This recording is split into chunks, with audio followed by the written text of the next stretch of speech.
പള്ളിയിൽ പുരോഹിതനെ ആക്രമിച്ച സംഭവത്തിൽ മന്ത്രി വി.എൻ. വാസവന്റെ ഇടപെടലുകൾ സംശയകരമാണെന്ന് ബി.ജെ.പി. സംസ്ഥാന ഉപാധ്യക്ഷൻ എൻ. രാധാകൃഷ്ണൻ. പൂഞ്ഞാർ പള്ളിയിലെത്തി വികാരി അച്ഛനെ സന്ദർശിച്ച ശേഷം മാധ്യമങ്ങളോട് സംസാരിക്കുകയായിരുന്നു അദ്ദേഹം.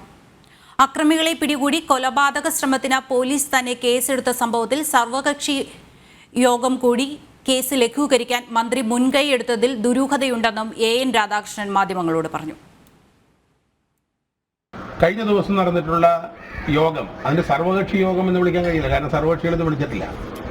ആ യോഗത്തെ സംബന്ധിച്ചിടത്തോളം ആ യോഗത്തിൽ അല്ലെങ്കിൽ യോഗത്തിന് ശേഷം മന്ത്രിയുടെ പ്രസ്താവന ഒരുപാട് ആശങ്കയുണ്ടാക്കുന്നതാണ്. അദ്ദേഹം പറയുന്നു കുട്ടികളെ അവരൊക്കെ കുട്ടികളാണ് എന്നാണ്. അതിനർത്ഥം പോലീസിന് കൊടുക്കുന്നൊരു ഗൈഡൻസാണ്.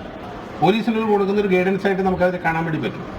അപ്പോൾ എന്തിനു വേണ്ടിയാണ് കേരളത്തിലെ ഈ ഭരണവർഗ മുന്നണികൾപ്പെട്ട ആളുകൾ, ഭരണ സംവിധാനത്തിൽപ്പെട്ട ആളുകൾ ഈ ഒളിച്ചുകളി നടത്തുന്നത്?